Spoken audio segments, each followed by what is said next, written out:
Monstrous by Graham McNeil. There's light under the earth if you know where to look, if you know how to look. I don't need light to see, not anymore.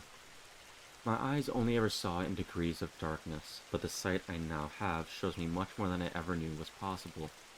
Now I perceive colors that don't exist in nature, but with hues and shades that reveal how the walls keeping the monsters out aren't solid at all. They're as thin as the painted black cloth hung by a performing troupe. Sometimes I wish I didn't see the things I do, but then I remember that I've died a long time ago if I hadn't adapted to life down here. Sometimes I wonder if dying would have been better. The man I'm dragging behind me doesn't see like I do. In fact, he's pretty much blind in the darkness. The only light is the faint glow smoldering in the bulbous pods growing out of my shoulders. Not nearly enough light for human eyes to see clearly, at least not in the speed we're moving. He's scared and stumbling with every step he takes. Down here he's nothing, but on the surface he's a leader, the hetman of a desert settlement. That's why I took him. He needs to see the danger of what's down here to fully understand how much danger his people are in. I'm half dragging, half lifting him, and it should be hard if it wasn't for the strength my living armor gives me. It clings to my skin, all across my body, as if 1,000 tiny hooks are digging into my flesh. Not even sure where its undulant yet rigid surface ends and I begin anymore.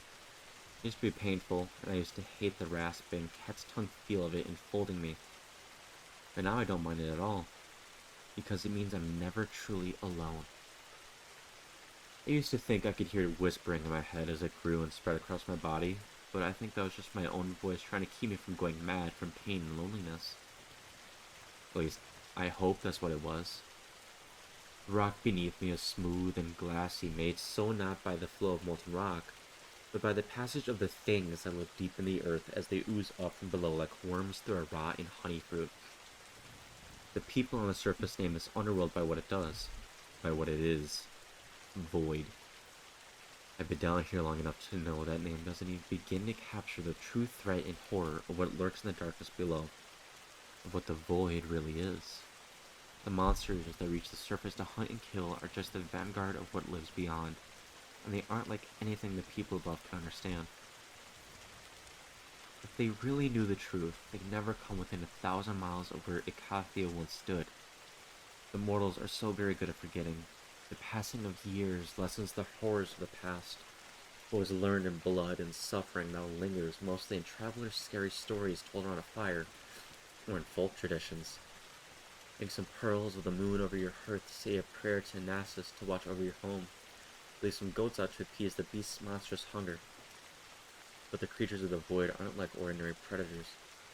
When I was little more than a babe in arms, I remember seeing a swarm of pack-hunting chimeros bring down a wounded Skalashi. I cried my eyes out, but I didn't hate the chimeras for killing the gentle giant. It's just their nature. The creatures of the surface kill to eat. They're hungry, not evil. The Voidborn will kill you just because you're alive. Please, begs the man behind me, almost forgetting I had hold of him. Please let me go. He lets out a racking sob as I stop and press him hard against the wall. Can't decide if he thinks I'm going to kill him or let him go. The violet glow swells around my hands, the lambent blades of killing light. The sudden appearance shifts my vision, and I see the radiant threads of magic in his blood as it flows around his body. Wisps of it lift into the air with every panicked breath, and every tear that rolls down his cheeks. It's faint, almost nothing, but the void predators will sense it and be drawn like sandflies to dung. My armored skin wants to feed on him, and I recoil, as a part of me wants to as well. He's weak, like everyone on the surface. It would be a mercy to just plunge my blades of light into his body and then have his soul be unmade by the monsters below. No, I protect the people on the surface. That's why I'm the girl who came back. I push down the murderous urges of the suit, and the glow fades from my stiffened fingers. I take a shuddering breath, closing them into fists. My vision returns to normal and I look around and see we're not where I thought we'd be. We're much closer to the surface than I expected, which makes what I'm seeing doubly dangerous. The rock of the tunnel shimmers like a cave ceiling over an underground lake, rippling with light from a dimension unknown to the races of the surface.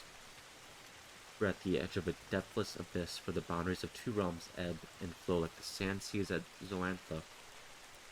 It looks like a glowing ocean of sickly light, swirling in a constant state of unraveling and renewal. It churns with titanic energies that sometimes form hideous outlines, like the submerged leviathans said to dwell beneath oceans I've only ever heard about in stories. It's dangerous to be this close, but I need this man to see. Soulless black eyes coalesce to stare from below, spirals of matter take horrid shape. Hunched spines unfold, grasping limbs stretch, and hooked claws forming the liquid insanity. Lunatic evolution weaving translucent monsters into being with shrieking, piercing breath screams. They're here. Open your eyes, I tell the headman. My voice is distorted through the molded mask of the suit.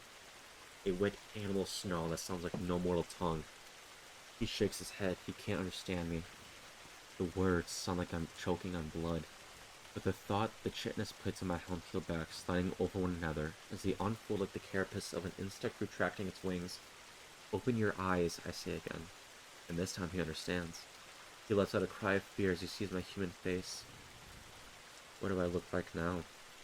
Am I so different than I was? Do I look like I belong down here? I have not seen my face in such a long time. I hope it still looks like I remember. The light swells and he turns toward the abyss. The swarming, growing things within it are reaching up to us, and his eyes widen in fear as he finally sees why I brought him here. Thousands of chittering monsters rising from an ocean of madness that reaches to the heart of the world and beyond. I don't know what it really is, or where it comes from. All I know is that it births an endless horde of misbegotten nightmares that claw their way up through the rock, with the implacable urge to kill and unmake the world above. Their tide is on the rise, and I'm the only one who can stop it. I lean close to the man and say, "Do you see them? Do you understand?" He nods in terror, and I let him go. I watch the headman scramble up to the light of the surface, then turn as I hear the scrapes of rock on claws on rock behind me. Arms that would be impossible in nature hook over the edge of the abyss, dragging a monstrous horror of rasping armor plates, bony protrusions, and flesh the color of something stillborn. It's still wet and glistening from its arrival into this world, but it has infinite malice in the black eyes that ripple to life on its upper carapace. Blade limbs unfold from its pallid belly, and a lipless mouth tears open across its throat. A wide gash of gleaming white fangs and drooling ichor. Ichor? I can't remember how you pronounce it. Others quickly follow it, smaller but just as vicious. Their very presence distorts the air, and slivers of dissolving matter rise like black smoke from the rock beneath their claws. The stink of their nearness is horrifying, and furnace heat spreads throughout my body. Threat response fills my limbs with power. Once I fought such urges, but I understand now that they kept me alive, that they allow me to fight back. The carapace mask draws down over my face, my vision shifts again. It used to be jarring, this transition, but now I welcome it. I see in life and my praise abilities, I am a predator again. The plates molded to my shoulders shift and reshape as the glowing pods snap up. Blinding light builds within them, and I shriek as a painful flurry of searing bolts streak toward the creatures. The smaller ones instantly detonate in explosions of purple fluids and unnatural flesh. Their blood splashes me, and the curved plates of my armor greedily drink it in. My gorge rises in disgust, even as it nourishes me. I sprint forward, snapping my arms out and wreathing my hands in blades of light. I vault into the air, pushing off the tunnel wall that blasts the larger horde with pulsing streams of violent fire. Its body tears open and tar-black ichor spills out. It screeches in pain, lashing out with its impossibly angled limbs. I land in their midst and roll under its blades, rising to a crouch and unleashing another stream of bolts. They burn its flesh with incandescent fury, as though fire conjured from their own kind is more lethal than any other. I flip backwards as its body crashes down, but it's not dead, whatever that means to the Voidborn. It draws the blood of the smaller creatures up into its limbs, drinking their very essence. Webs of light and twitching matter knit its flesh together. Like a weaver sewing a torn blanket, its huge bulk convulses, rippling as it reforms wounded flesh and pushes out new limbs, hardening areas of weakness. Burning tendrils of dark light spray from its splitting flesh, crackling like whips against the ground. Solid rock runs like wax, its very permanence is undone. One lash glances against my knee, and I stumble as a portion of my armor bleeds off in a plume of black smoke. I see my skin beneath, bleached of life and vitality, like the blind reptiles that make their burrows beneath the desert crags. It sickens me to see it. But I can't tell if that's because the flesh looks dead, because it reminds me of what I used to be. The thought has slowed me. Only for an instant, but that's enough. The voidlings and hunter creatures swarm me. A thing almost twice my size barrels me from my feet. Its claws tear my chest, its teeth snapping shut over my head. Its teeth cut deep grooves in my faceplate, and I look down, its thrashing, tooth-flipped gullet as its proboscis tongue seeks a way in. I jam my fists against its body and blast torrent of purple fire into its body until it can contain no more. It explodes in a welter of bony cartilage and unnatural meat. My suit feeds on the unleashed energies of its death. Claws and teeth slash and bite. I roll aside, more violent flame jetting from my hands. I leap and twist away from their attacks. Sheer weight of numbers works in their favor, and more of the creatures are swarming over the edge of the abyss. A boiling tide of organic plates, claws, and fury that will swiftly overwhelm me. My shoulder pods erupt with increasingly powerful streams of killing fire, but it won't be enough to stop them. I don't know if the void is capable of hate, but I feel like these monsters hate me. They see me as something of their world, but also as something they must destroy. I wonder if their perception of me is so different from that of the people above. They surround me, and I remember the Skalashi brought down by the Chimeras, but I am no prey animal. I can fight back. I spin on my heel, drawing a ring of purple fire around me with my burning fists. Its power drives them back, giving me space to breathe. I see a path, and take it. I weave through them, leaving a trail of sundered bodies in my wake. My speed is uncanny. I see the creatures around me moving as if they're in a stupor. They can't keep up with me, and I kill them with every pummeling blast of flame and every strike on my fire-bladed hands. Then I'm clear. Turning, I sprint from the abyss. Not so fast as to lose them, but fast enough to stay ahead. I lose track of time. Down in the dark, that's easy to do. I sometimes forget what the sun looks like, or how we used to follow the shadows to know what part of the day we were in. For someone born on the burning sands to forget the sun makes me want to cry. I have memories of its blazing light reflecting on water, the golden eye in the sky, and joyous heat filling my chest with every breath. They don't feel connected to me anymore. It's like I'm remembering a thing someone told me, and not something I knew or felt myself. I push the memories away, the distractions that'll slow me down and get me killed. But I can't help it. The core of me, the part that's still a little girl, is showing me these things, keeps trying to remind me of who I used to be. The creatures from the abyss are still after me, filling the tunnels behind me with their screeching, clawing bodies. I've been leading them away from where I let the headmen go, drawing them into the deeper desert, back toward the lost land they came from. I've done this many times before, and this won't be the last time. I fight and I run, never letting them surround me. It's a dance, one that never ends. Their hunger is palpable. I've killed so many of them, but there's always more. I try not to think of their endless numbers. To think too much about that would sap my will to fight, and I can't let that happen. Not while there's still people in the world above I care about. Like the sun, their names and faces are drifting further away from me. But I know they're still above. I know they're still above me. I go there sometimes, just to remember what it feels like to see the sky above me, or breathe air that isn't wet with the bitter flavor of somewhere terrible and utterly hostile. It's been a long time since I've ventured to the surface. The longer I spend there, the more I feel its air start to burn me. I'm afraid I'm becoming more used to the darkness than the sunlit world above that doesn't want me anymore. I remember when I met a girl up there. She was young, like I was once, and she didn't hate me. She saw what I was, and she didn't run and tear like most people do. She saw who I used to be, but that's not what most people see. They see the suit, this primal urge to unmake them simmering behind my eyes. They can't help it, and I don't hate them for it, but it hurts. It hurts to know I used to be just like them, and now I don't know what I am. But for all that I've changed and become something they hate and fear, I'm still holding on to what makes me human. If I can just hold on to the part of me that was a little girl once, I can turn the awful things that have happened to me into something good, something noble, that I can feel slipping away. what will I be when I can't remember her?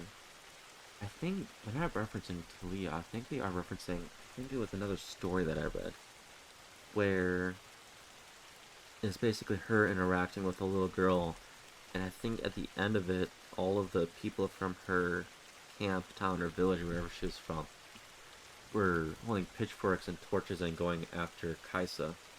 I think that's the girl they're referencing in this. A change comes over the void creatures. I sense it almost immediately. A turn in their purpose. It's hard to know what changes, but it's clear that their pursuit of me has shifted. Like they don't care about me anymore. Like they have a better target for their ferocious urge to destroy. A terrible suspicion fills me and I surge away from the creatures behind me. My armor makes me faster than them, and I move through the tunnels like a ghost, taking the crooked paths that only I know about. I feel the ferocity of the chase fade as I circle above, climbing back to the surface and feeling the hot tension of the world above. I've been trying to keep the monsters close to me, trying to lure them away from the settlements on the surface, but when I emerge into the sunlight through a hidden cleft at the top of a solitary spire of bare rock, I see how horribly wrong I've been. I thought I was leading the monsters away. Truly, I did. The giant skull has been set upon a boulder atop the spire, a marker of sorts. It's a warning. A sign that these lands are not safe. I know that's what it is, because I put it here. 1 foot on the skull, I look down at a settlement full of people. My helmet folds from over my face, and I see with my own eyes. Beneath me are neat and ordered streets, running between finely made buildings of sun-baked bricks. The settlement's southern end are the silken awnings of a bustling market, and I see a disc of gold on the roof of what I think is a temple. The sounds of laughter drift up to me on the spire. I smell roasting meat, animal dung, and the heady aroma of spices.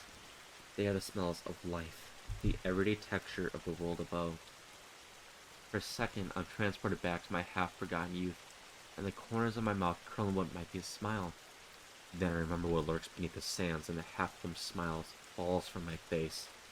My heart pounds in my chest, and I fight to draw breath. Don't they know the danger they're in? The inner surfaces of my armor clamp down hard on my flesh. I sink to one knee with the pain of it. It's hungry to feed, and I wonder how much of my path has been chosen by me, how much by its design. My senses are finely tuned to these denizens of the void. They're close, so very close, rising to the surface somewhere on the desert. I feel the imminence of a breach like the pressure in the air before a storm. The mask slams back into place, filling my vision with patterns of light and heat. Look back to the settlement as I hear the clash of steel and a shouting voice. My gaze drifts to a martial field set at the settlement's edge, where scores of armed men and women are lined up. I watch them, confused as to what they're doing until it hits me. They're turning to fight. The man is shouting at them, filling their hearts with courage and their souls with fire. I can't hear his words, but I can see his face as clearly as if he were standing right next to me. It's the headman I dragged below the earth. I vault from rock to rock as I make my way down to the settlement. The nearness of the void creatures is building pressure on my skull. It won't be long before they're here. I leave through an animal enclosure, scattering the livestock as they catch my scent and panic. The people of the settlement don't notice me at first, then I hear the cries of alarm spread as they see my armored form in their midst. I'm heading straight for the headman, and I already feel anger pounding in my veins. I showed him. Why didn't he listen? I took him to see the horrors below. I wanted him to feel the terror of the very existence, and to carry that terror back to his people. But all I've done is strengthen his resolve to stand and fight. Every person that dies here will be my fault. Their blood will be on my hands. I wanted to prevent this, but I've made their deaths inevitable. Men and women scatter before me, terrified despite the weapons they carry. The headman's face hardens. The last time I saw him, he was terrified, but his terror has turned to hate. His eyes tell me he thinks I'm here to kill him. And maybe I am. My mask snaps open as I come to a halt before him. Why are you still here? I scream, tasting the hot desert air. Underneath the smells of the settlement, I feel the growing presence of the void. It's like biting on a copper coin. Go! Back, demon, he snarls. You are a herald of the beasts. For a moment, his meaning is lost on me. Then I understand. You think I bring the monsters? I know you, he spits, advancing on me. You are the void's daughter. Wherever you walk, the monsters follow. I shake my head, ready to throw his accusation back in his face. Then I wonder if he's right. I fight the Voidborn wherever I can, wherever I find them. I hold my hand up before me, seeing the hair fine threads of violet light shimmering in the sculpted plates of my armor. Until now, I've always thought that it was part of me, that I controlled it. What if my control isn't so complete as I thought? I assert my will and the veins of light fade. Is it possible? Are the creatures of the void drawn to me? No, I would know. I'd know if I was somehow drawing them deeper into the world. My doubt turns to anger and the blades of light brighten around my hands. I escaped you once before, said the headman, raising his sword. And we will fight the beasts you command. You escaped me, I say incredulously. Is that what you think happened? He swings his sword, but I block it easily. He is not skilled with the blade. It's easy for me to dodge his attacks. I circle him as he swings again and again. The townsfolk are gathered around me, screaming at their leader to strike a death blow. My armor responds to his every attack in their aggression, filling my body with the urge to fight, to kill. They see the second skin I wear, but they don't realize how much danger they're in right now. Not from the void, from me. They can't see the girl beneath. They don't want to see her. It's easier for them to believe I'm a monster. I feel anger and betrayal harden my heart to them. Why should I fight to save them? Why do I fight to hold on to my humanity? It hurts so much to remember all I've lost. Why not just become the monster they think I am? Wouldn't that be easier? But then I look beyond the headman's angry face, to the grandparents watching from the doorways of the homes they've built with their own two hands, to the young mothers clutching newborns to their breasts.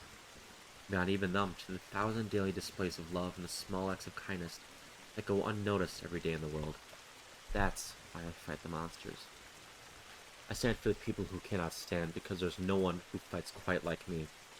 Because if I don't stand for them, who will? And what will be left of the girl who came back if I don't?